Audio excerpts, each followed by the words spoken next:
Good morning, everyone. Lots going on as usual. Today is Monday, August 25th, 2025. And black market in migrant permits, work permits. Yes, that seems to be happening. Holly Doan has that. So I'm not surprised. There's a whole bunch of other invasion related news today. Lots out of the UK as well. So we've got to talk about that. But there's Punjabi rap artists that are including beating up white guys in their music videos, that's a little bit weird. So I got that for you this morning as well. The rise of AI, and because of AI taking over jobs, necessitates speech controls. That's why it's being phased in. I just realized it this morning, and I was looking at the tabs, and it kind of paints that story. So we'll talk about that a little bit this morning. $2 billion more to Ukraine and boots on the ground in Ukraine. Really? Really? Yes, that's where Carney is looking to go, and he's saying as much. And there's some speculation over recently there were increases to the Canadian military wages and some other benefits and things like that. And now people are speculating maybe this increase was to encourage people to go and, do a stint in Ukraine.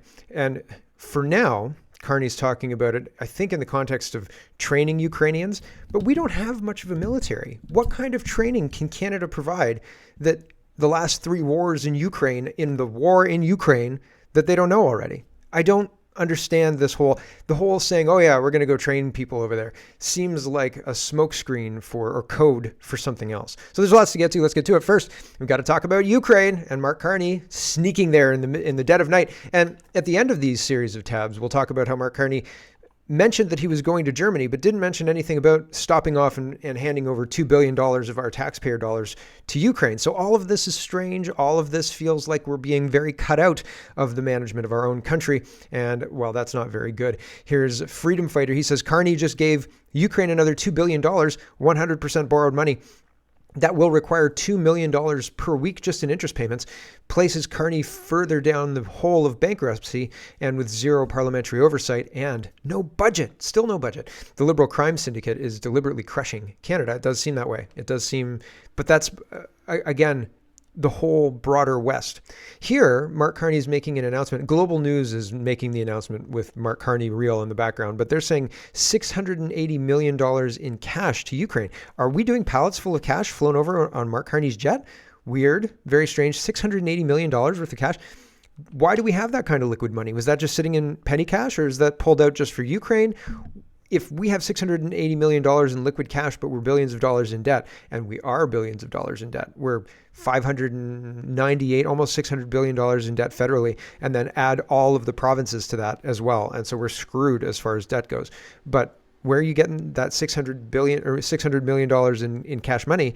And why are you holding it in cash money? What? What's happening here? And how can you take that money out without a good reason, right? You go to the bank and you want to take $3,000 out. They're quizzing you on, who's getting this money, and they're implying that you're involved in crime. Anyway, here's Global News announcing that Mark Carney is handing $680 million in cash to Ukraine, to everybody's confusion. $680 million in cash to Ukraine. I wish there was more. I wish there was a little bit more context, right? Oh my gosh, I don't need to hear that again. Here is more news on this. CTV News is reporting Prime Minister Carney visits Ukraine. Canada, quote, not excluding boots on the ground in possible security guarantee, official says. No thanks. How about absolutely effing well not? Right? Like, that is a terrible, terrible idea. Mark Nixon says, we don't even have a seat at the NATO meetings, the biggest meeting since World War II in Washington, D.C., and Canada didn't get a seat since we're the largest contributor per capita to Ukraine. How is this even possible, right? And gov.exe is saying Mark Carney's new government has already handed Ukraine $1 billion before the $2 billion today or yesterday.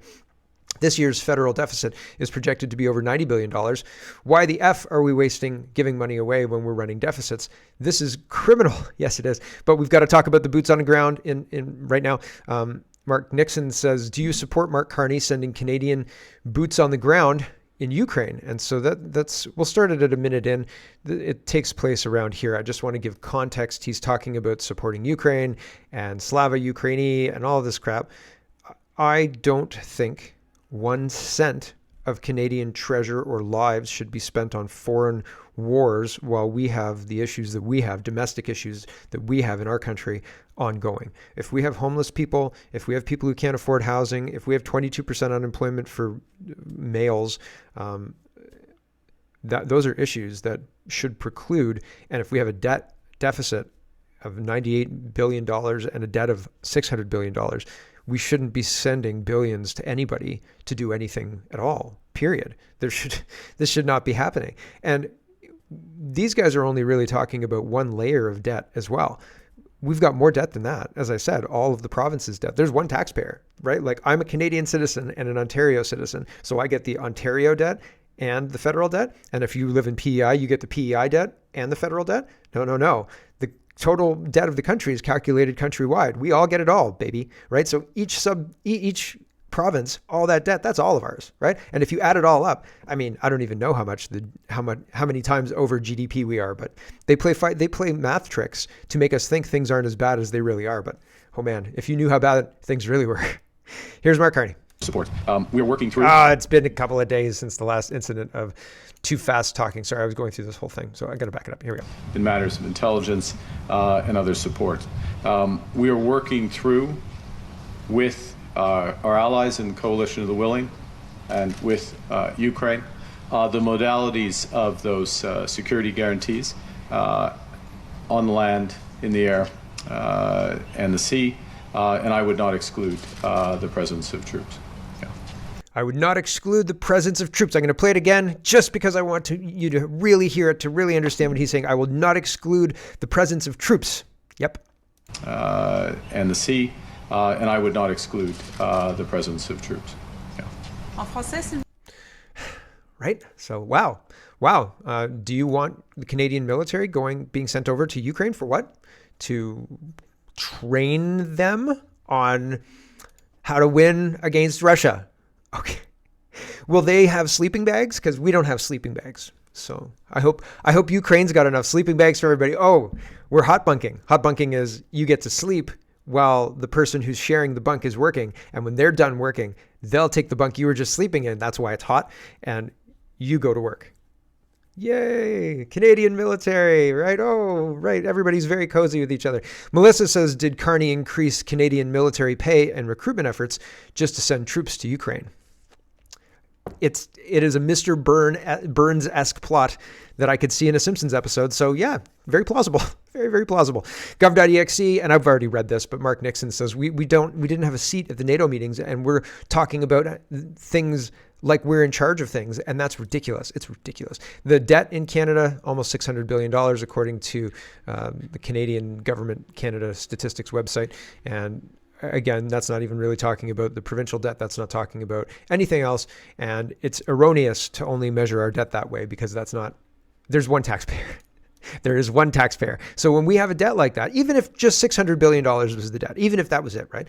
There was a time when $20 billion was the debt, right? Like, oh no. Anyway, or was it the deficit? Gosh, we've had a $300 billion debt for a while. Like it's been pretty low, but then when you add it to the provincial debt, I digress. You shouldn't be giving billions of dollars away to foreign countries for their foreign wars or whatever else the money's going for while there's any debt at all. And even when there's not debt, you should ask us. There should be a question. Do we want to spend this money on Ukraine? Yes, no. On Ukraine's war against Russia? Yes, no. No.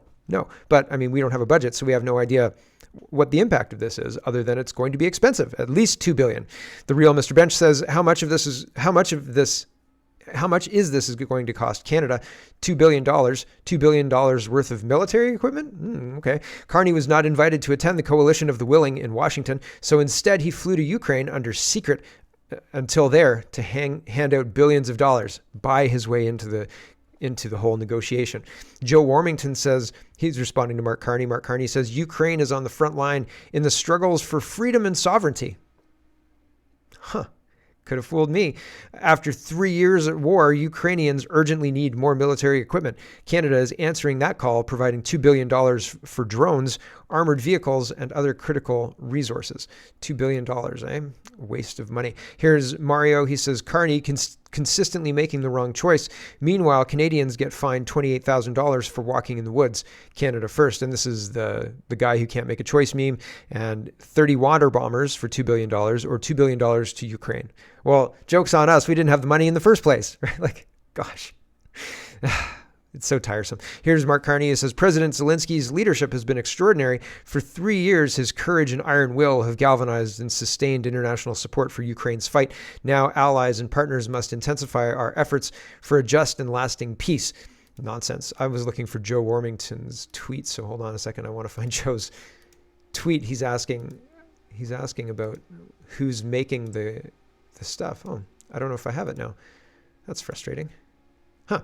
I had a tweet from Joe Warmington asking Mark Carney who's making all of these things, and it was supposed to go right here. Oh, this is, yeah. Joe Warmington says, who's makes the drone and the military equipment? Who owns the companies? Does it bring jobs to Canada? Does the Canadian military need drones and new tanks? So Joe Warmington, at least somebody in the mainstream media has some sense, and they're talking about, like, do we need this? Is this something that is necessary? And if it's necessary, can you justify it with kind of a budget or anything like that? Nah, forget about it. Tim, or yeah, we'll just call him Tim, says, first time in Canadian history that Mark Carney has been spotted wearing a Canadian flag pin, but only with a Ukraine flag beside it. Why won't he just proudly wear only the Canadian flag? You know why. Because he's a globalist. That's why. And he's always been a globalist. He was the Bank of England. He was he ran the Bank of England for a while. He is not somebody who's Canada first. Never was. The most European of non-European countries, says Mark Carney of Canada, right? Like Mark Carney, who doesn't live in Canada, doesn't know a damn thing about the country, and who's now running it, right? Right, sure. A CBC watcher says, there will be no exclusion. So this is Mark Carney. This is 2 minutes of Mark Carney talking about Ukrainian security guarantees, and that Ukraine will have a pathway to join Europe if they want to, and join NATO if they want to. And this is the stupidest thing I've ever heard anybody say. And it seems like Trump likes Mark Carney, I guess. And it seems like there's indications that there's a trade deal on the way or something to that effect, because Mark Carney and Trump have some relationship. I don't know. But at the same time, I feel like this is a dangerous game, completely undermining Trump cutting us out. Carney going to Ukraine and then making all these announcements and making these statements makes it sound like he has some kind of say. And he sure doesn't. He sure doesn't. So here's Mark Carney pretending that he's an important person on the world stage, and nobody's listening to him. They're having meetings in Washington where things are actually happening, right? Like, so Mark Carney is in Ukraine giving press conferences. Here we go. Yes, hi, Briar Stewart from CBC. Prime Minister, given that Russia has rejected the idea of a NATO-backed security guarantee and European forces on the ground, what actually do you think the chances are of a ceasefire? And if there is one, I mean, you mentioned you don't exclude the presence of Canadian troops on the ground. Are you referring to that in a peacekeeping capacity or training? If you could answer that also in French. And President Zelensky, you talked about the importance of having a presence of Canadian troops. I'm wondering what more you can say about that. Thank you. Okay. Well, the first is we need a cessation of hostilities. We need a ceasefire. We can call it a ceasefire, a truce, an armistice that's necessary to stop the killing. He's aligning himself with Germany and Merz, and they were saying that, well, Maloney was saying, why waste time? And Trump doesn't want a ceasefire. Trump wants full peace deal, and Carney's going back to ceasefire. But the conditions around that, there will be military force in Ukraine, Ukrainian military force. There'll be no exclusion of pathways for Ukraine to the European Union or to NATO for that matter, pathways towards. And there will be security guarantees. There will be security guarantees in any durable ceasefire. That's the lesson of Minsk. That's the lesson of 2014. That's the lesson of history, is that we need not to trust and verify, but deter and fortify. And the fortification, the deterrence, is anchored in those security guarantees. Again, as I said, starting with the Ukrainian army and reinforcing that, but then being buttressed by the coalition of the willing. And again, I welcome, without specifying, welcome the openness of President Trump to some form of U.S. participation in that. Now, all of this in real time, as you ask your question, is under discussion about the specificities and the modalities. That he was cut out of, that nobody really wants to hear from him because he doesn't represent anybody. He doesn't represent anybody that's got anything to really offer, right? Like, what do we offer Ukraine? We're going to buttress Ukraine's military? Oh, okay. What about our military? We don't have enough military to defend our own borders and ocean. We don't have a navy, right? Like, if we didn't have the asterisks to refuel our ships, our navy couldn't be classified as a navy anymore. And they went all out on Mark Norman to remove him because of what he did to get the asterisks, right? Not using Irving, but using Davies Shipyard, so on and so forth. And they removed him for that. So it's incredible to hear that we're going to be supporting Ukraine and training these people to win a war against Russia. Whew. Wow. With what army, sir? Like, Alternative News says, Lavrov, Russia demands equal role in Ukraine's security guarantees. So according to Mark Carney can, lay the groundwork, etc. But this Lavrov guy, I'll forget him, right? Forget what these guys want. We'll tell them with the coalition of the willing. I'm very suspect of the coalition of the willing as well. Anyway, back to this. Any security guarantees for Ukraine must be negotiated on an equal basis with participation of major powers, including China, the US, the UK, and France. Ukraine must be protected against takeover by Europe. Did you see that list? Canada was not in that list. So Mr. Carney's whole big plan here of Canadian troops on the ground to fortify Ukraine against Russia, blah, blah, blah, blah, blah. Nobody wants to hear from Canada. Nobody thinks Canada's got anything of worthwhile to hear. Just stop talking. It's like a 12-year-old telling the adults in the party a story, and the adults have had just enough to drink to tell that kid to shut up. And I was that 12-year-old, so I'm talking from experience, right? And sometimes it's better to just be quiet and listen and learn something than it is to talk endlessly or yammer on endlessly, as my Nan said. Stop yammering on, Mark. Just bloody well listen. Okay. You're right, Nan. Sorry. Anyway, it is frustrating when heads of state don't get it. Alternate News says Zelensky's not in charge. He is a puppet. If Zelensky, this is a quote, if Zelensky had given up an inch of unconquered land, he would have been a corpse, first politically and then literally.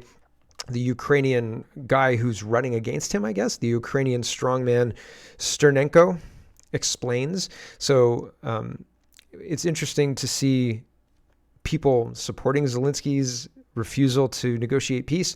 If any of that peace has to do with giving up land, we'll see. We'll see. It doesn't seem like anybody in this situation actually wants peace. They want Ukraine to continue churning all of the things that they've been churning through endlessly. They never, ever want it to end. And they want an unending meat grinder as well, just to send people to die, basically, I think. If I was in the Canadian military, I wouldn't want to go to Ukraine. No thanks. Leading report says Russia says no deal can be signed by Zelensky because he's illegitimate. So we'll see. Maybe that's true. Maybe he can't even sign a deal. Here's Sprinter Express, and he says the map of Ukraine in the White House does not reflect the real situation on the front. The map of combat actions brought by the Ukrainian delegation to the White House for a meeting with Trump does not reflect the real situation on the front, said Vitaly Ganchev, the head of the military civil administration in the Kharkiv region. I'm getting that. Kharkiv region? Sorry, I'm getting it terribly wrong. I don't speak Ukrainian. Their map shows only those victories they try to present to the West through aggressive propaganda. So it's a false map, not actually true. And so they're arguing from a false starting point. And so if you start traveling on a map, if you look at a map and you think you're in one area and you want to go to another area and you start following what you think is the right route, pretty soon you'll realize like you're not seeing the waypoints that you would expect to see, right? The monuments or whatever is supposed to be there, it's not there. And so pretty soon you'd realize that, oh man, I started from the wrong spot. I wasn't in the spot I thought I was in. So I need to reorient myself and find out where I am so I can follow this map correctly and get to where I'm supposed to be. In the same way, if you're misled by, what this war map looks like, and then you come to explore things or you try to explore peace and then you find out, oh man, like these things aren't the way it actually looked, right? Yeah. It is misrepresentative of what's going on, and they're doing that on purpose to influence the outcome of the quote-unquote peace talks. Yesterday, when Mark Carney left or 2 days ago when Mark Carney left for Germany, etc., he made no mention of actually going to Ukraine. That was only sprung on people when he was announcing $2 billion more to Ukraine for no good reason at all, that we get nothing for. And so people are wondering why he lied. Bradshaw says, why did Mark Carney lie about going to Ukraine? Carney knew where he was going when he boarded the plane last night. So the announcement basically says he's going to Poland, Germany, and Latvia from August 25th to 27th. And then at the end, he says, Prime Minister Carney would also like to underscore Canada's continued support for lasting peace in Ukraine and Europe, emphasizing that no decision about Ukraine should be taken without Ukraine and no decision, blah, blah, blah, blah. Again, this is obstructionist. And Canada, nobody wants to hear from Canada. Nobody gives a shit. The other piece of this is Real Mr. Bench says, what plane did Mark Carney fly to Ukraine on? Because if it was the official government of Canada for the Prime Minister, CFC1, the information is being hidden from flight radar. Which is it? Now using a different plane, or has the Prime Minister demanded that the data be kept secret? So nobody's allowed to track where Carney's going, especially when he's landing secretly in the Ukraine to hand out $2 billion of taxpayer dollars with no budget. How is this legal? Great question. I don't know. Parliamentary oversight, schmarliamentary oversight. Who needs that? Here is Doug Ford bending the knee to Ukraine. He says yesterday's Ukrainian Independence Day commemoration at Centennial Park was a great chance to celebrate Ukrainian culture and reaffirm Ontario's support for Ukraine and its fight for freedom. Slava Ukraine. Weird, right? I don't think that I'm interested at all in having politicians who are supposed to be serving Canadians who are 100% focused on Ukraine. I don't think that that's appropriate. If you're 100% focused on Ukraine, why don't you move there? Maybe you could fight for them and stuff. I hear they're fighting for their sovereignty. I don't know. I don't care. I want people in Canada to worry about Canada and the citizens in Canada. Do you know Doug Ford's ignoring boys being encouraged to use the girls' bathroom at Centennial High School in Guelph? His education minister is ignoring it. Everybody's ignoring it.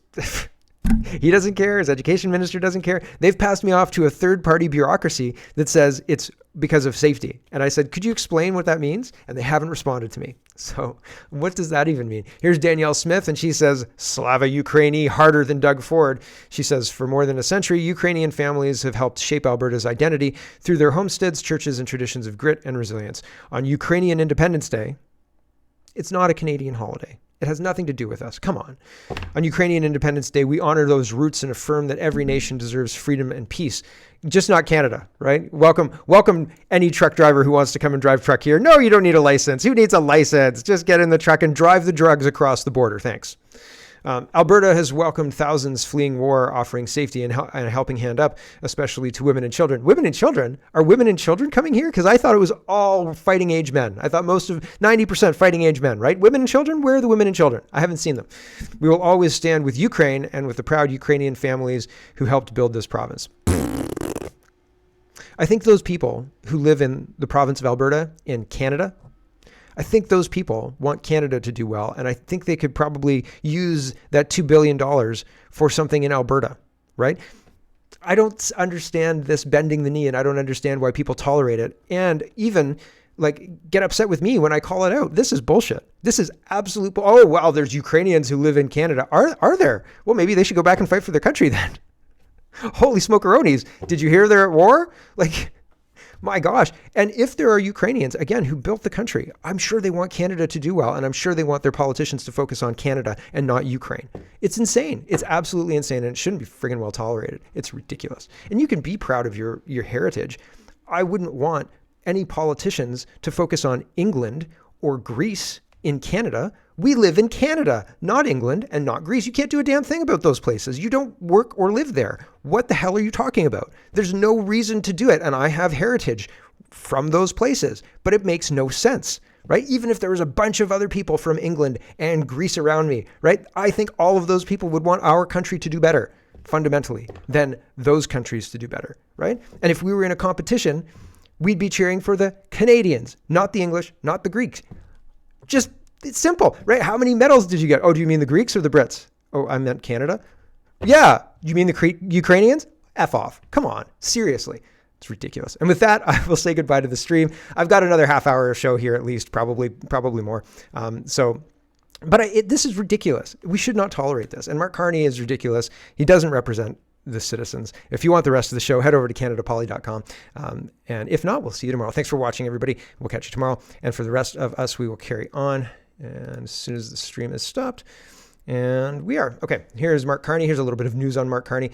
And Concerned Canadian says, Mark Carney not only exported his company to the United States, but he also structured an offshore tax avoidance scheme that cost Canadians